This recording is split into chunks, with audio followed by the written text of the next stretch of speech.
Seigneur Dieu et Père, merci pour ta bonne parole.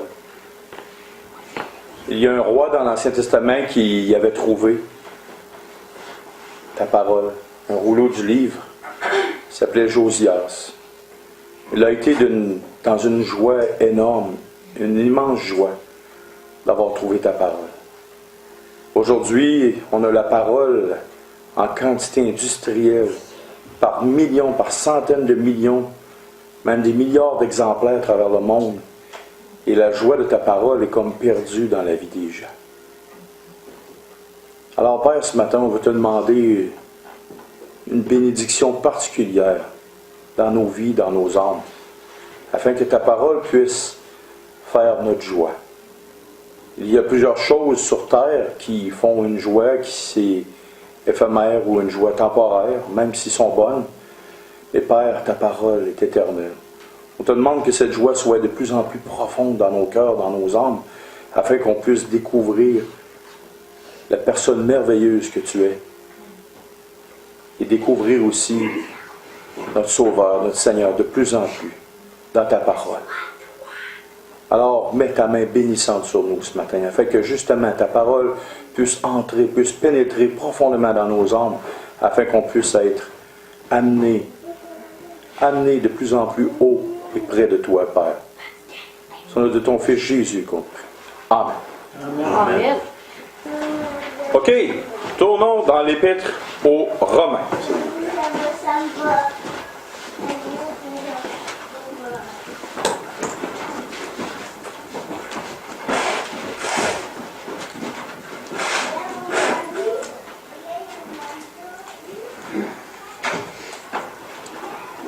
Comme je vous ai dit, on va entreprendre une grande étude, une longue étude sur l'Épître aux Romains, mais on va dire le contexte, le texte, comme il est là, mais aussi une application spirituelle dans nos vies, afin que la parole de Dieu puisse vraiment entrer dans nos âmes, afin qu'elle puisse faire quelque chose d'extraordinaire dans nos vies. Et l'Épître aux Romains est une épître excessivement pratico-pratique pour tous les jours de notre vie.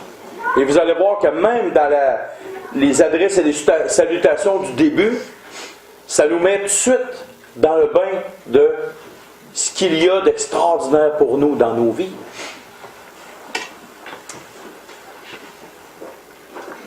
Commençons. Paul, serviteur de Jésus-Christ, appelé à être apôtre, mis à part pour annoncer l'Évangile de Dieu. Évangile qui avait été promis auparavant de la part de Dieu par ses prophètes dans les Saintes Écritures. Il concerne son Fils, né de la postérité de David, selon la chair, déclaré Fils de Dieu avec puissance, selon l'esprit de sainteté, par sa résurrection d'entre les morts, Jésus-Christ notre Seigneur. Par lui, nous avons reçu la grâce et l'apostolat, pour amener en son nom à l'obéissance de la foi tous les païens, parmi lesquels vous êtes aussi, vous qui avez été appelés par Jésus-Christ. À tous ceux qui, à Rome, sont bien-aimés de Dieu, saints par vocation, que la grâce et la paix vous soient données de la part de Dieu notre Père et du Seigneur Jésus-Christ. Ça, c'était Romains chapitre 1, versets 1 à 7. Dieu voulant, on va avoir le temps de traiter du verset 1 au verset 7. Si on revient, Paul, première question qu'il faut se poser, qui connaît l'apôtre Paul? Ben moi je ne le connais pas, je ne l'ai jamais vu. Mais par ses écrits, il y avait une colle là-dedans. Moi je ne l'ai jamais vu, je ne le connais pas personnellement, mais je peux connaître un peu des choses par ses écrits. Alors, il y a trois choses précisément que Paul est l'auteur de l'Épître aux Romains. Mais en tout temps, comme dans n'importe quel sujet, il y aura toujours des gens qui diront que c'est pas Paul qui écrit l'Épître aux Romains. Mais il y en a, ça c'est des vieilles affaires. Mais ici, quand que quelqu'un marque son nom comme Paul le fait ici, on sait que c'est l'auteur de l'Épître aux Romains. Pour nous, c'est clair, c'est marqué Paul. Et là, Paul, il dit qu'il est serviteur. La deuxième des choses qu'il dit, il est appelé à être. Et la troisième chose qu'il dit, mis à part pour. On reprend. Paul, serviteur de qui? Paul disait, dans le temps, dans l'Épître aux Galates, si encore je veux plaire à un homme, je ne serai pas serviteur de Dieu. Qu'est-ce qu'un serviteur? Le mot grec, dans nos versions en français, on a le mot serviteur. Mais dans la Bible, le mot serviteur, c'est quoi? C'est doulos, mais c'est esclave. OK, première des choses. Esclave de Jésus-Christ. Il a été appelé à être apôtre. Qu'est-ce qu'un apôtre? Est-ce qu'il y a des gens qui savent qu'est-ce qu'un apôtre? Est-ce que c'est un personnage mystique? Non. Un apôtre, c'est un envoyé, c'est un messager qui a reçu quelque chose pour le partager. Et rappelez-vous de ça. Un apôtre, c'est quelqu'un qui a reçu une mission spéciale pour le partager. Et ici, mis à part pour quoi? Il a été mis à part pour quoi? Pour annoncer l'Évangile. OK. Maintenant, là on a vu que Paul, on connaît trois choses de lui. Il est serviteur, il était appelé à être, et il était mis à part pour. Maintenant, nous, est-ce que vous pensez que pratico-pratique, ces trois choses-là peuvent s'appliquer à chaque chrétien qui dit appartenir à Christ? Oui. Oui. OK. Qui d'entre vous est serviteur? Levez vos mains, vous êtes tous serviteurs, toute la gang. Ça dépend comment on se sent. Ouais, mais c'est justement ça. Patrick, je suis tellement content que tu dis ça. Pourquoi? Quand on prend le terme serviteur, qu'est-ce que c'est en réalité? C'est un esclave. Est-ce qu'un esclave avait le droit à ses opinions personnelles? Non. Un esclave n'a pas le droit à ses opinions personnelles. Est-ce qu'un esclave avait le droit de chialer? Est-ce qu'un esclave avait le droit de rouspéter un commandement ou un ordre de son maître? L'esclave n'avait aucun droit, à moins que le maître il dit « Tu peux faire ça. Tu peux aller faire ça. » Donc, la première chose qu'il faut se rappeler, qu'est-ce que l'esprit d'un esclave? Qu'est-ce que l'esprit d'un serviteur? Parce que, avant toute chose, avant d'être appelé à et d'être mis à part pour, il faut devenir soumis. Parce que si tu n'es pas soumis, tu n'es pas serviteur, tu n'es pas esclave de Christ, comment le maître va pouvoir te mettre à part et t'envoyer faire un travail? Imaginons 30 secondes, un employé, tout le temps un caractère toujours rebelle à son patron. Et un beau jour, il y a une place de contremaître qui se libère. L'employé dit « Moi, je veux devenir contremaître. » Qu'est-ce que vous pensez que le propriétaire va faire? Ah ben oui, toi, tu es le candidat idéal en étant un insoumis total et absolu à ce que je veux. Pour la bonne marge de l'entreprise, je vais te nommer contremaître. Qu'est-ce que vous pensez qu'il va arriver? Le fiasco total. Donc, pratico-pratique. Et c'est pour ça que les Écritures placent ça dans cet ordre-là. Si on n'apprend pas la soumission et l'idée du serviteur, tu ne pourras jamais, même selon la plus grande désir de toute ta vie, être appelé à faire quelque chose et être mis à part pour. Impossible. Impossible. On va tourner dans Matthieu chapitre 20, s'il vous plaît. Matthieu chapitre 20, versets 20 à 28.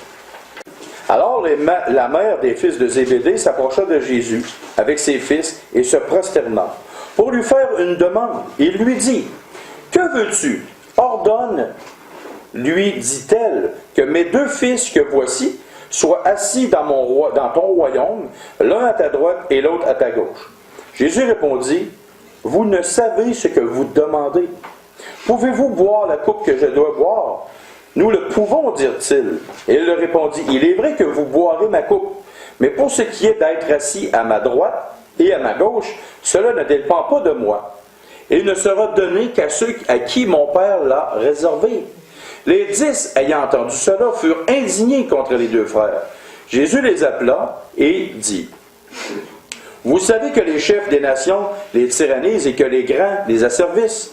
Il n'en sera pas de même au milieu de vous. Mais quiconque veut être grand parmi vous, qu'il soit votre serviteur. Et quiconque veut être le premier parmi vous, qu'il soit votre esclave. C'est ainsi que le Fils de l'homme est venu, non pour être servi, mais pour servir, et donner sa vie comme la rançon de beaucoup.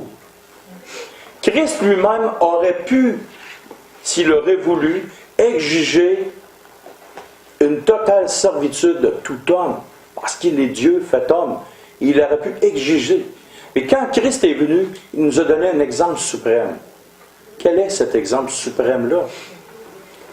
D'être un serviteur, d'avoir un esprit docile, d'avoir un esprit soumis.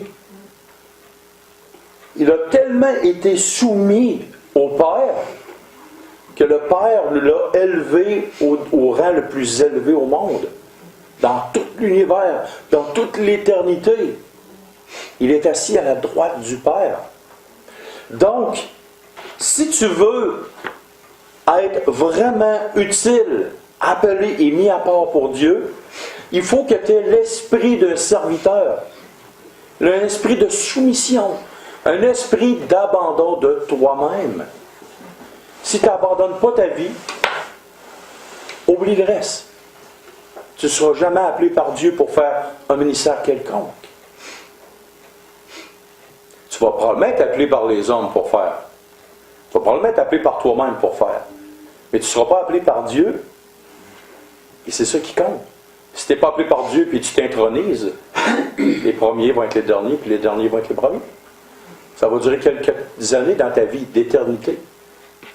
Mais ça n'aura aucun poids, aucun impact dans la vie des gens.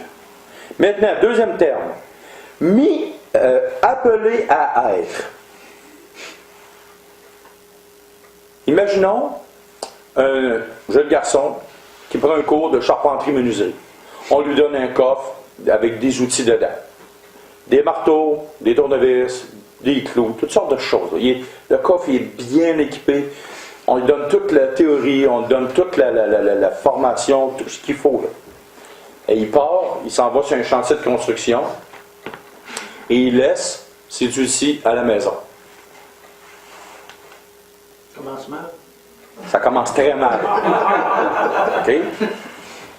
Il a été appelé à être, mais il a laissé chez eux ses outils. La même chose pour les chrétiens.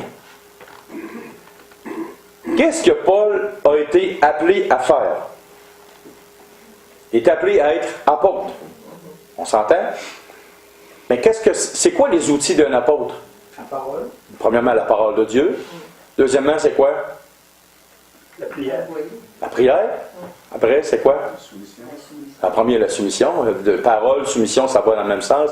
C'est égal. Ensuite de ça, il y a les dons spirituels. Êtes-vous d'accord? Un apôtre. Christ, qu'est-ce qu'il a dit? Christ a donné des dons à l'Église. Apôtre, docteur, pasteur, évangéliste, et un paquet de dons, un paquet de choses.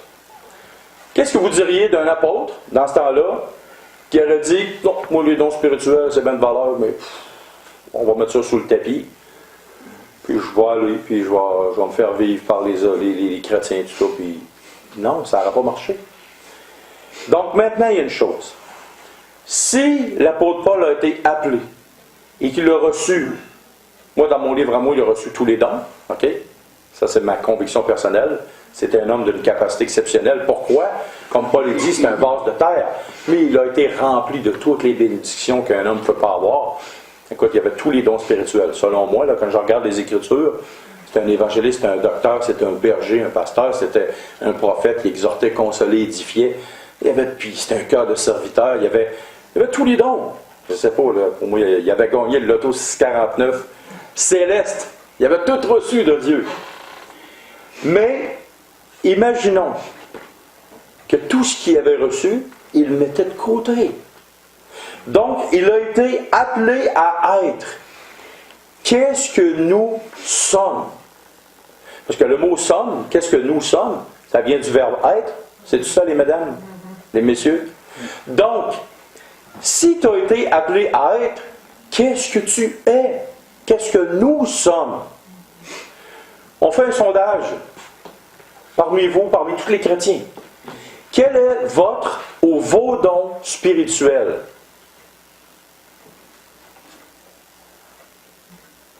Et le silence se fut. Patrick, tu fais quoi dans la vie? Soudeur-monteur. Bon, demain matin, je t'enlève tous tes marteaux, toutes tes soudeuses. Je t'enlève tout le livre, je t'enlève tous tes outils. T'es-tu un soudeur-monteur? Oui, sans ce qu'il faut. Sans ce qu'il faut. Tu peux-tu faire un escalier avec pas de galant mesuré, pas d'équerre, pas rien? Bien difficile. Donc, Patrick, il est appelé à être un soudeur-monteur. Mais si j'enlève ses équipements, ses outils, qu'est-ce qu'il est? Il a juste un titre. Point final. Mais c'est la même chose comme nous, comme chrétiens. Oui, nous sommes serviteurs, mais nous sommes appelés à être. Mais si tu laisses de côté les outils, t'es rien. T'es zéro. Nous sommes à rien. Voyez-vous l'importance? Si tu étais appelé à être, donc, qu'est-ce que tu es? Et qu'est-ce que tu vas faire avec ce que tu as? C'est ça qu'il faut se poser la question. Si tu es, qu'est-ce que tu vas faire avec ce que tu as? Donc, il est impératif pour nous comme chrétiens de découvrir ce que nous sommes, à quoi Dieu nous a appelés à être. Quand tu le sais, c'est la partie qui s'en vient, mis à part. Et là, la troisième partie de ce court verset-là, mis à part pourquoi? Pour annoncer l'Évangile. L'apôtre Paul, il était là pour annoncer l'Évangile. Mais toi, en tant que chrétien, tu étais mis à part pourquoi? La même chose. Le témoignage.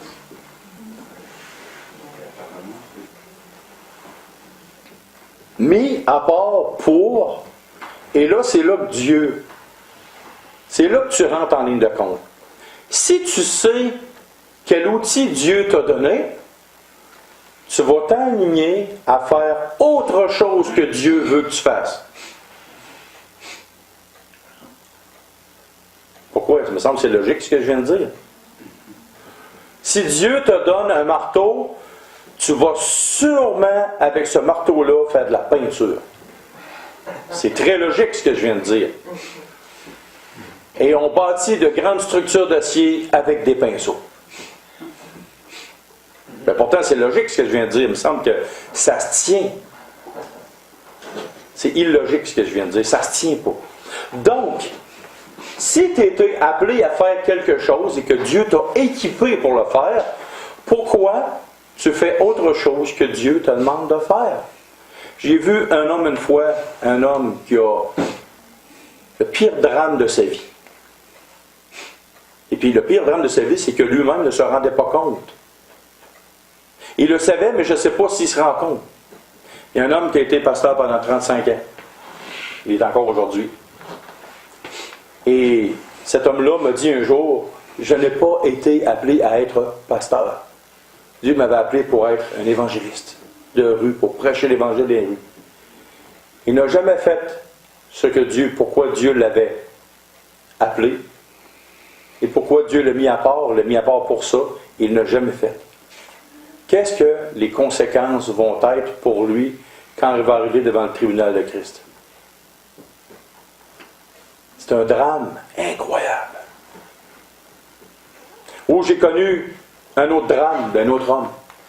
Il dit, le Seigneur m'avait appelé à faire telle grande chose. Mais à cause des circonstances de vie, je n'ai rien fait. Je suis resté chez nous, sur mon banc, puis je ne bougeais plus. Eh bien oui, dans la grande maison de Dieu, la parole de Dieu est là. Elle nous encourage à découvrir nos dons. Elle nous encourage à savoir comment nous sommes équipés.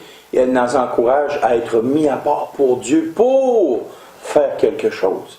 Dans le cas de l'apôtre Paul, il savait qu'il était un serviteur profond, un profond esclave, un homme qui avait rien à dire sur Christ, contre Christ, mais il avait tellement à dire de Christ. Il savait qu'il avait été appelé pour... il connaissait ses dons spirituels. Il était appelé pour ça. Et il savait une chose aussi, qu'il était mis à part pour faire quelque chose. Si on résume, connaître ta position devant Dieu, connaître ce avec quoi Dieu t'a équipé, et connaître ce que Dieu veut que tu fasses. Voilà l'essentiel de la vie pratique chrétienne. Sans ça, oublie ça. La phrase que je m'apprête à dire va être dure. Si nous ne comprenons pas ça, nous serons des serviteurs inutiles au Maître. Est-ce que nous voulons être des serviteurs inutiles au Maître? C'est pas ça qu'on veut. On veut être utile. Mais si on ne comprend pas ces trois choses-là, serviteur, appelé à être, et aussi mis à part pour, on manque le bateau et on va rater notre vie. Souvent, il y a des gens qui me disent, on a une seule chose à vivre, on a une seule vie à vivre. Je suis d'accord avec vous. Mais je vais la vivre pleinement pour Christ, par exemple. Parce qu'en réalité, si tu demandes à un multimillionnaire à la fin de sa vie, qu'est-ce qui a manqué? Il dit, j'ai tellement manqué de choses. Donc, voyez-vous, l'argent, c'est pas le bout du bout. On continue. Verset 2. On va relire le verset 1 pour se remettre dedans. Paul, serviteur de Jésus-Christ, appelé à être apôtre, mis à part pour annoncer l'évangile de Dieu. Évangile qui avait été promis. Et le mot promis, il est important. Évangile qui avait été promis auparavant de la part de Dieu par ses prophètes dans les saintes Écritures. OK. Qu'est-ce que le mot évangile? Bonne nouvelle. Bonne nouvelle. Mais là, on se dit, la bonne nouvelle est arrivée avec Jésus-Christ. Mais pourquoi l'apôtre Paul, il dit ici, qui avait été promis auparavant de la part de Dieu par ses prophètes dans les saintes Écritures? Ça veut-tu dire que la bonne nouvelle était prêchée dans l'Ancien Testament? Oui. Oui. Et de quelle manière? Par qui on le sait, c'est les prophètes. Mais par quelle manière? Par quelle manière l'Évangile? De quelle façon l'Évangile?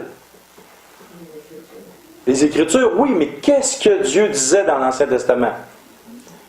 Il promettait un sauveur. Hein? Il promettait un sauveur.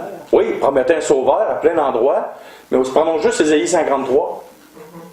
Qu'est-ce que Ésaïe 53? Qui aurait cru au bras au nom de ce qui nous était annoncé? Puis là, il parle de toute la souffrance de Christ.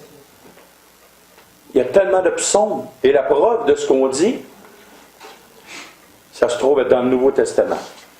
On va le voir dans Luc, chapitre 24, versets 25 à 32.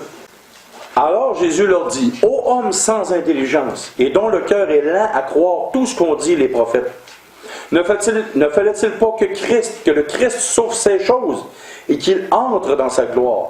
Et commençant par Moïse, et par tous les prophètes, il leur expliqua dans toutes les Écritures ce qui le concernait. Lorsqu'ils furent près du village où ils allaient, il parut vouloir aller plus loin. Mais ils le pressèrent en disant, « Reste avec nous, car le soir approche, le jour est sur son déclin. » Et il entra pour rester avec eux. Pendant qu'ils étaient à table avec eux, il prit le pain, et après avoir rendu grâce, il le rompit, et le leur donna.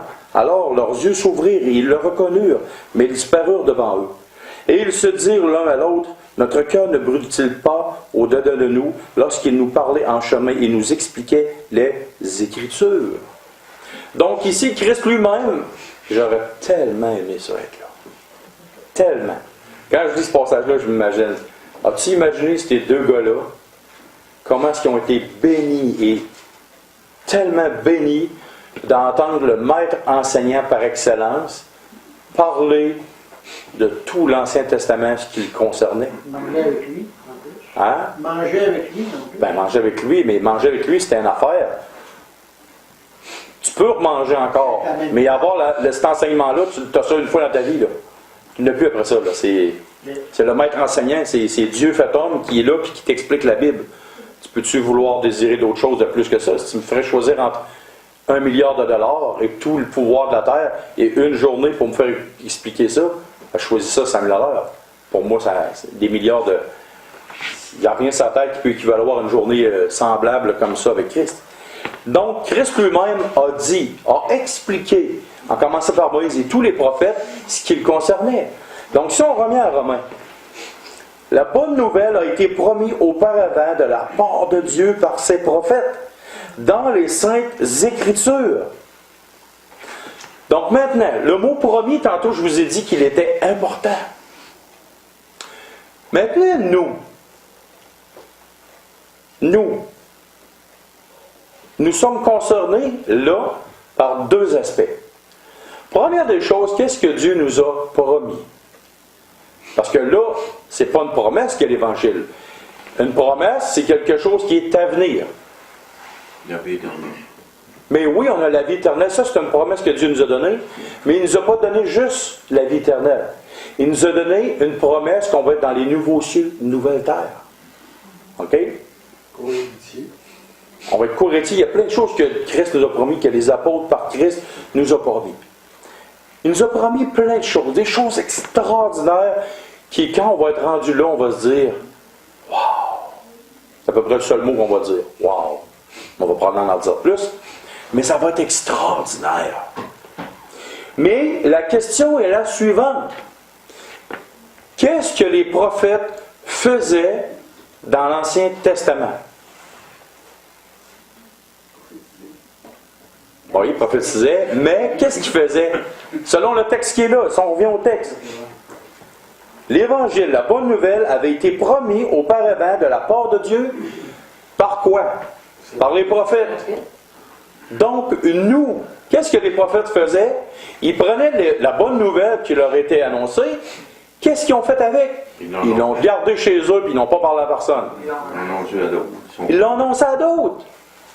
Donc, pourquoi nous, pratico-pratiques dans nos vies, nous n'agirions pas exactement comme ces prophètes-là qui ont annoncé aux gens qui l'entourent la bonne nouvelle?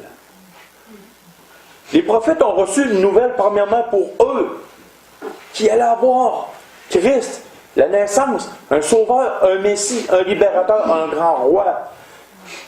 C'est pas la même chose qu'on reçoit, nous autres? C'est pas la même promesse qu'on a? Oui! Cette promesse-là qui a été annoncée par les prophètes. Maintenant, nous, en exemple, il faut faire absolument la même chose. Et la plus grande preuve de ce que je dis, c'est même pas une option, c'est une obligation. Nommez-moi les deux versets qui parlent de la grande commission. Allez, faites de toutes les nations des disciples, en les baptisant au nom du Père, du Fils, du Saint-Esprit, et enseignez-leur tout ce que je vous ai commandé. C'est quoi le premier mot de ça? Allez. Allez. Donc, le prophète Jérémie, qu'est-ce qu'il disait quand il était sur la terre? Qu'est-ce que le prophète Jérémie disait? À un moment donné, ça ne tentait plus de parler de Dieu. Il était rendu au bout du rouleau. On va voir dans Jérémie 20 qu'est-ce qu'il dit. Jérémie chapitre 20. On va le voir qu'est-ce qu'il dit.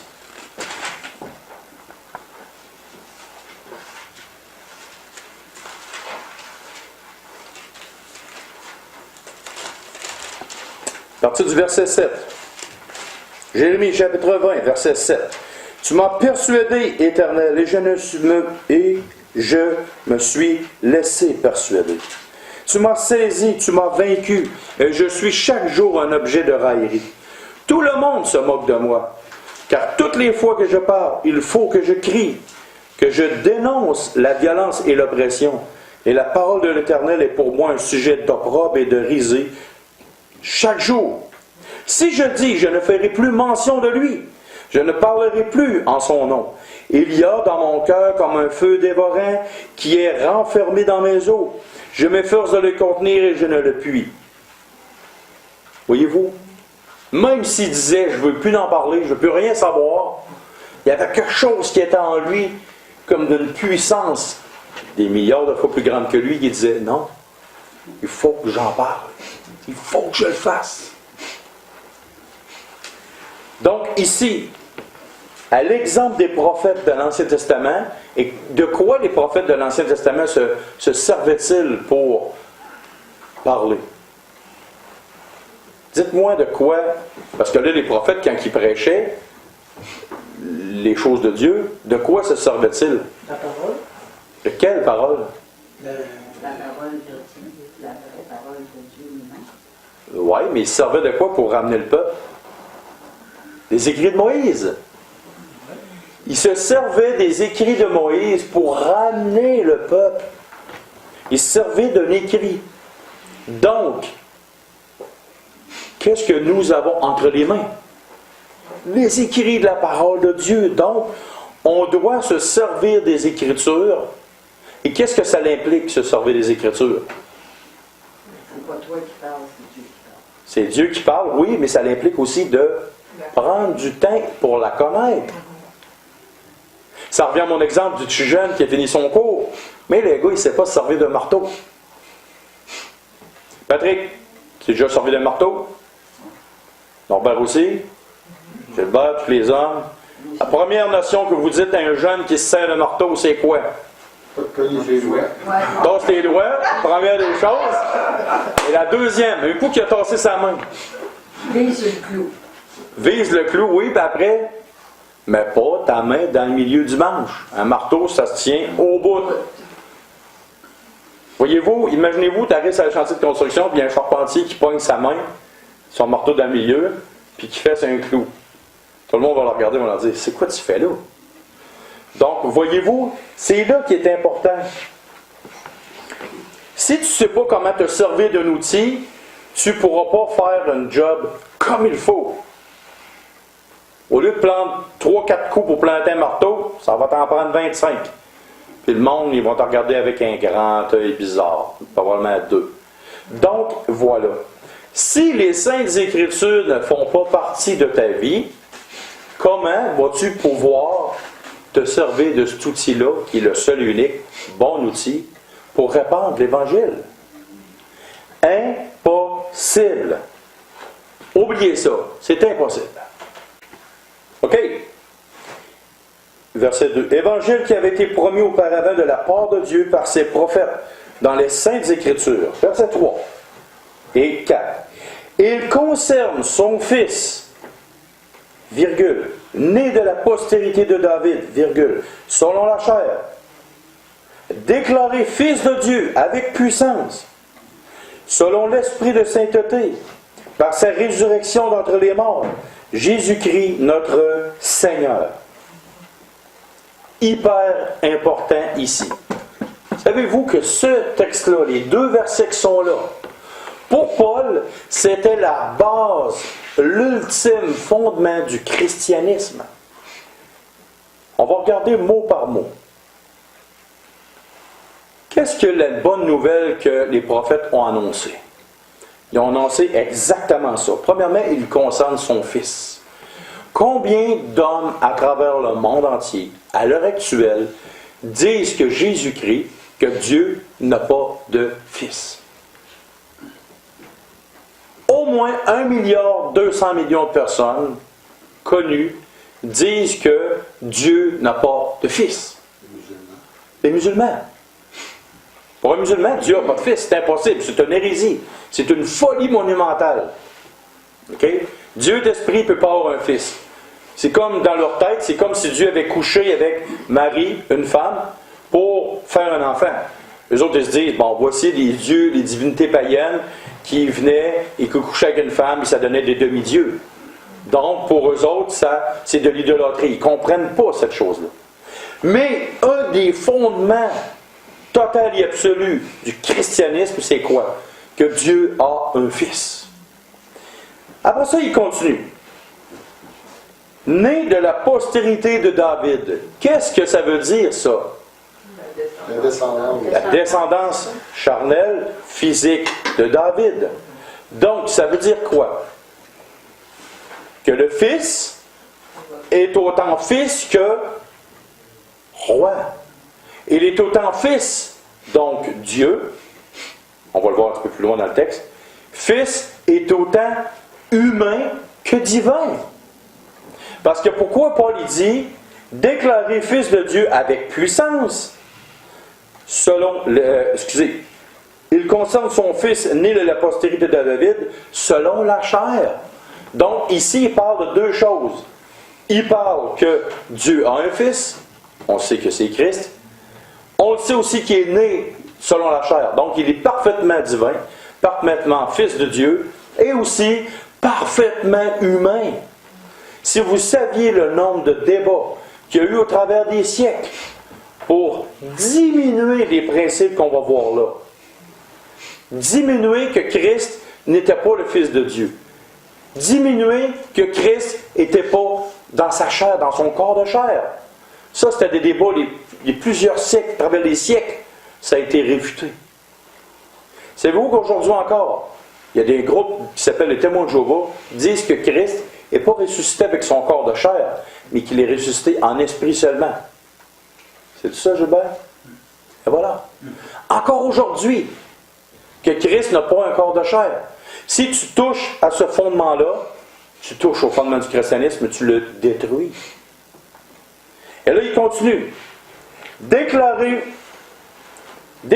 fils de Dieu avec puissance. Savez-vous que dans la Bible, nous, on considère fils de Dieu. Mais de le terme fils de Dieu, qu'est-ce que les Juifs ont compris quand Christ a dit qu'il était le fils de Dieu? C'est un insulte, ça. Qu'est-ce qu'ils ont compris? Allons voir dans Jean 8, 58. Jean 8, 58. On va voir qu'est-ce que les Juifs avaient compris. Très bien compris, même excessivement bien compris. Jean 8, 58. OK? Et même un petit peu plus loin.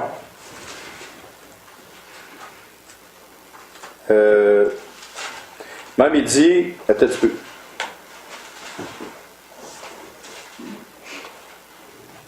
Un petit peu plus. En tout cas, dans le chapitre 8 de Jean, Jésus déclare qu'il est le Fils de Dieu. OK? Tout le long. Il déclare ça tout le long. Mais regardez versets 58-59. OK? Non, excusez-moi, je me suis trompé. Ici, en tout cas, il parle du Père, regardez juste au verset 49. Je n'ai point de démon, mais j'honore mon Père, et vous m'outragez. Je ne cherche point ma gloire. Il en est un qui la cherche et qui juge. En vérité, je vous le dis, si quelqu'un garde ma parole, verra. Puis là, tout le long, il parle que Jésus lui-même dit, il est le Fils de Dieu.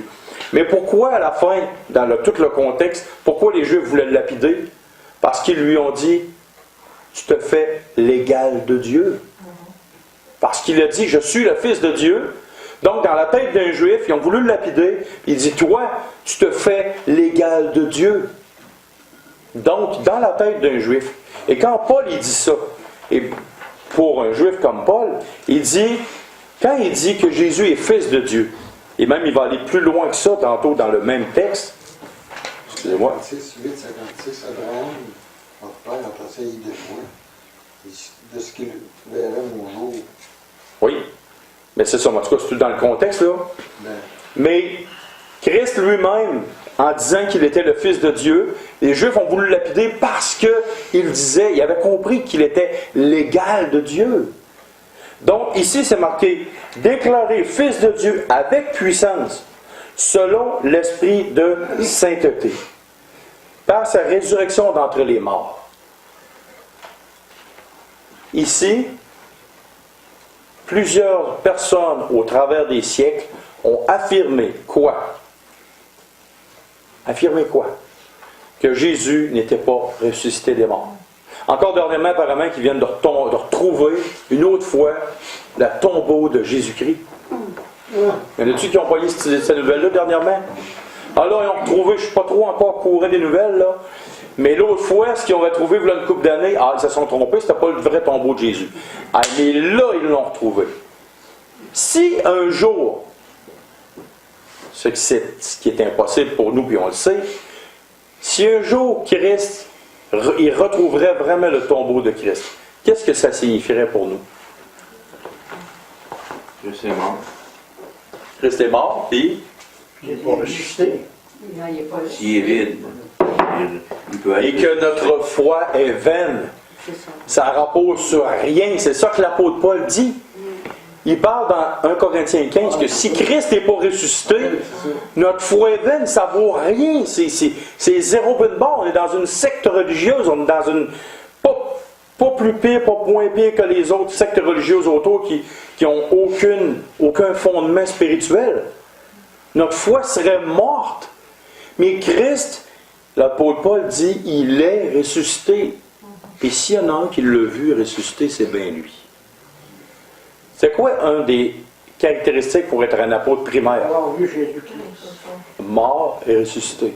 Probablement que l'apôtre Paul, on ne le sait pas, mais probablement que l'apôtre Paul était là lors de la crucifixion de Christ.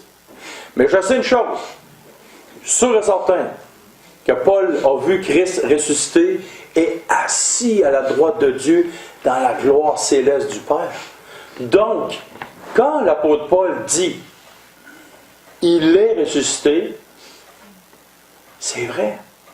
Et notre fondement et mon espérance, votre espérance, notre espérance de la vie éternelle repose sur que Christ est Dieu. Pourquoi? Parce que s'il n'est pas Dieu, il ne peut pas être un sauveur. Dans l'Ancien Testament, Dieu dit quoi? Il n'y a pas de sauveur en dehors de moi. Donc si Dieu n'a pas été fait chair, selon la postérité, il ne peut pas être souverain sacrificateur, il ne peut pas être roi, il ne peut pas être fils, il ne peut pas être l'agneau. S'il n'est pas ressuscité, c'est un homme comme vous et moi, un très grand sage, point final. Mais s'il est ressuscité, le premier-né d'entre les morts, wow, ça c'est le fondement solide. C'est le fondement solide de la foi. Et là, l'apôtre Paul, il dit, le dernier terme, Jésus-Christ, notre Seigneur. Qu'est-ce que le terme Seigneur dans l'Ancien Testament? Oh, là, je rajoute un mot. Qu'est-ce que le terme Seigneur dans l'Ancien Testament? Quelqu'un à qui on doit obéissance. Non. Le terme Seigneur dans l'Ancien Testament, c'est Adonai. OK? Ouais, c'est là-dessus. Et la signification, le mot qui est ici, Seigneur, c'est pas Adonai parce que c'est en hébreu, mais le terme ici, grec, Seigneur, veut dire Dieu. Littéralement. Quand tu vois le terme Seigneur dans le Nouveau Testament, OK? Quand Jésus dit, je suis quoi? Qui les hommes disent-ils que je suis? Ah, ils disent que tu es ici, ça, ça. À un moment donné, il dit quoi? Quand Jésus a voulu laver puis il a lavé les pieds de ses disciples, il dit, si moi, le Maître et le Seigneur, je vous ai lavé les pieds, pourquoi le Maître et le Seigneur? Pourquoi il donne ces deux titres-là? Maître et Seigneur. Un Seigneur, pourtant, c'est un maître. En français, non. Parce que le terme, les deux termes qui sont là, ce n'est pas les mêmes termes. Maître pour dire quelque chose, mais Seigneur pour dire Dieu. Si moi, je suis le Maître et Dieu, puis vous faites bien parce que je le suis, je vous ai lavé les pieds, alors, tous les fois que vous voyez le mot Seigneur dans le Nouveau Testament, concernant Christ, qui est rattaché à Christ, c'est le mot Dieu. Et ça, vous faites n'importe quelle recherche en grec, vous allez le voir. Mais à cause de notre faiblesse, on a de l'art canadien qui est faible, et aussi notre français aussi il est faible, comparé du grec et de l'hébreu. Et là, ici, je vais finir avec le verset 5 et le verset 6. Verset 2. Évangile qui avait été promis auparavant de la part de Dieu par ses prophètes dans les Saintes Écritures, il consente son Fils, né de la postérité de David selon la chair, déclaré Fils de Dieu, avec puissance selon l'esprit de sainteté, par ses résurrections d'entre les morts, Jésus-Christ notre Seigneur. Ici nous avons le fondement. Et là le verset 5, regardez bien les mots. Par lui, nous avons reçu la grâce et l'apostolat, pour amener en son nom à l'obéissance de la foi, tous les païens, parmi lesquels vous êtes aussi, vous qui avez été appelés par Jésus-Christ. les deux premiers mots, verset 5. Par lui. Pourquoi par lui? La première chose qu'on comprend de le texte, c'est que par Christ, l'apôtre Paul, il dit « nous avons ». Donc, c'est pas rien que l'apôtre Paul. Il y a plus. Il parle des autres apôtres. Nous avons reçu la grâce. Qu'est-ce que la grâce? Ils ont reçu le pardon et ils ont reçu l'apostolat. Ça veut dire le service. Le service d'être apôtre. OK? Pour amener à son nom, à l'obéissance de la foi, tous les païens. Pourquoi qu'il dit à l'obéissance de la foi, tous les païens? L'apôtre Paul a été choisi pour être l'apôtre de qui? Des païens. Et l'apôtre Pierre a été choisi pour être l'apôtre de qui? Des Juifs. Des Juifs. Donc l'apôtre Pierre, l'apôtre Paul, savait très bien c'était quoi leur cible, leur but. C'était les païens. Mais pourquoi? Qu'est-ce que l'apôtre Paul et qu'est-ce que l'apôtre Pierre? Les deux cherchaient. Mais prenons l'apôtre Pierre ici, parce qu'il dit nous, mais c'est aussi les autres apôtres. Quel était leur but? Leur but était précis. D'amener qui? Les païens à l'obéissance de la foi. Amener tous les païens à l'obéissance de la foi, comme les gens qui ont reçu la lettre aux Romains, vous autres, vous êtes des païens, comme vous autres aussi, ben, vous avez été appelés par Jésus-Christ à avoir vous aussi le pardon, la grâce, et ces choses-là. Puis la sainte par vocation, comme le verset 7, il l'amène. C'est ça que Paul. Donc Paul, lui, sa mission, c'était d'aller vers les païens. Et là, il leur dit, voici, nous, notre mandat, nous avons reçu quelque chose, et notre service, notre mandat, c'était d'amener qui? Les païens à l'obéissance de la foi. Nommez-moi au moins 3 personnes qui travaillaient beaucoup pour l'obéissance de la foi, les païens. Timothée. Timothée, oui. Tite. Puis Il y avait Epaphras. Apollos. Apollos aussi. Barnabas. Tous les gens qu'on connaît qu'on sait leur histoire dans le Nouveau Testament.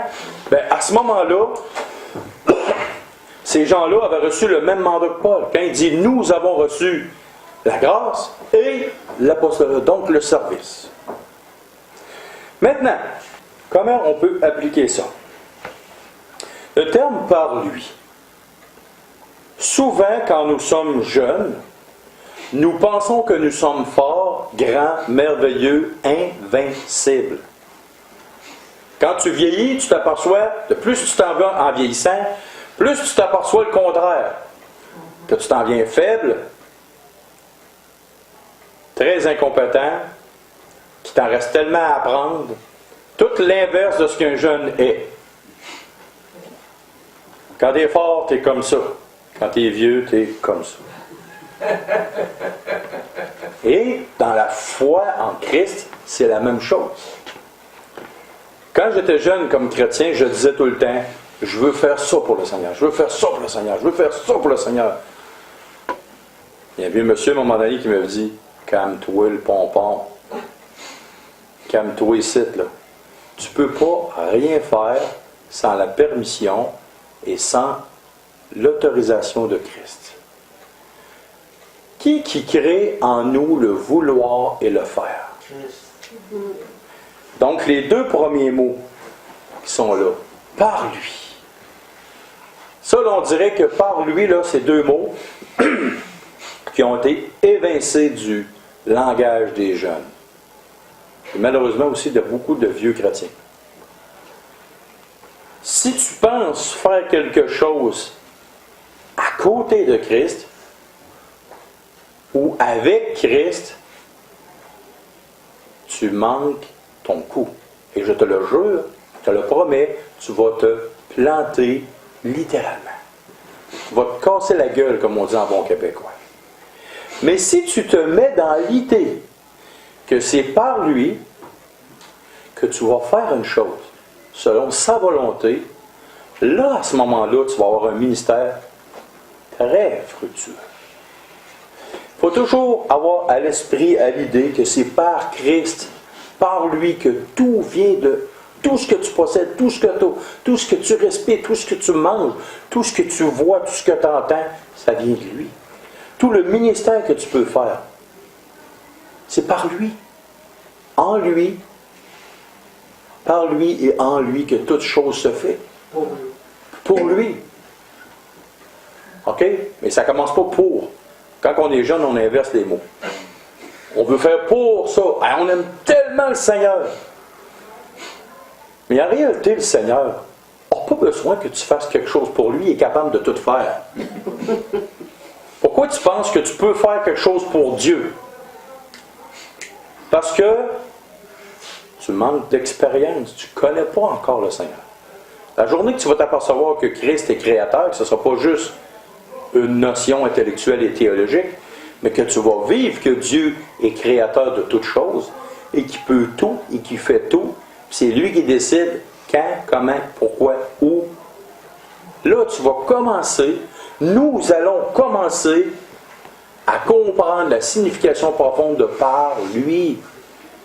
Si tu n'entres pas dans sa communion, si tu n'es pas avec lui, c'est pas dans sa personne, tu vas t'apercevoir d'une chose. Tu vas te planter, tu vas te planter, tu vas te planter, puis tu vas manquer ton coup semaine après semaine, jour après jour. Puis au bout, tu vas te décourager, puis en plus, le bout du bout, tu vas l'accuser qu'il ne veut pas que tu le serves. Pourquoi ça ne marche pas, mes affaires? Ça ne marche jamais. Tu sais, je veux faire des cours pour le Seigneur, puis ça ne marche jamais. Tu as oublié la base du début. C'était-tu sa volonté? C'était-tu par lui? Est-ce que c'était lui qui t'envoyait? Est-ce que c'était lui qui te faisait faire? C'est lui qui crée en toi le vouloir et le faire. Qu'est-ce qui est arrivé avec David? Il avait un super de bon vouloir d'honorer, d'adorer Dieu. Qu'est-ce qu'il a fait? Il n'a pas obéi. Il a fait transporter l'arche à sa manière et de la manière des païens. Vous savez, hein, j'ai déjà enseigné là-dessus. Mais à un moment donné, David, qu'est-ce qu'il a dit? Il dit, oh, hey, je me suis trompé. Le premier coup, on s'est planté bien comme il faut. Hein. Là, on va reculer, là, puis on va faire exactement ce que Dieu a dit. Qu'est-ce qui s'est arrivé quand ils ont fait exactement ce que Dieu a fait? Ils ont compris que c'était par Dieu, par les Écritures, par sa façon de penser, par sa façon de voir. C'est là que la gloire de l'Éternel est apparue. Puis il n'y a pas eu de mort, puis tout a été au poil. C'était merveilleux. Donc, la journée qu'on comprend que c'est par lui toute chose, là, à ce moment-là, tu peux commencer à être utile. Et là, par lui, nous avons reçu la grâce et le ministère, ou l'apostolat. OK.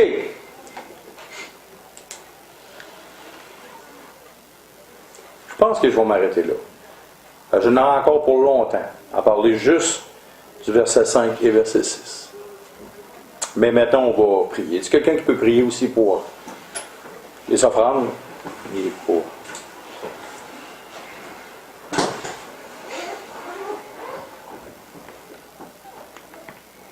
Seigneur, je te remercie de louer, de rendre grâce, Seigneur. Ce message de vérité ce matin que tu nous enseignes au travers de James. On voit vraiment que c'est par les Écritures et de ta façon, toujours, Seigneur.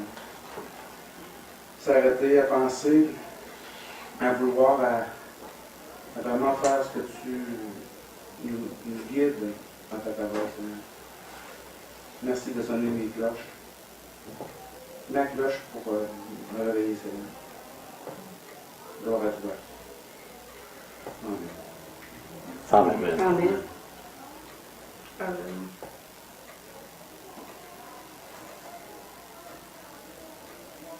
Seigneur Dieu, Père, aussi, on veut te prier pour les offrandes, afin que ta parole puisse continuer à être enseignée ici, afin que ton œuvre puisse s'agrandir, afin que bien des choses, Seigneur. Alors, on te demande de mettre ta main bénissante sur les offrandes, que l'argent soit bien administré pour ton œuvre, afin que ton œuvre puisse grandir, qu'elle puisse croître, Seigneur. Alors, au nom de ton Fils qu'on prie. Amen. Amen.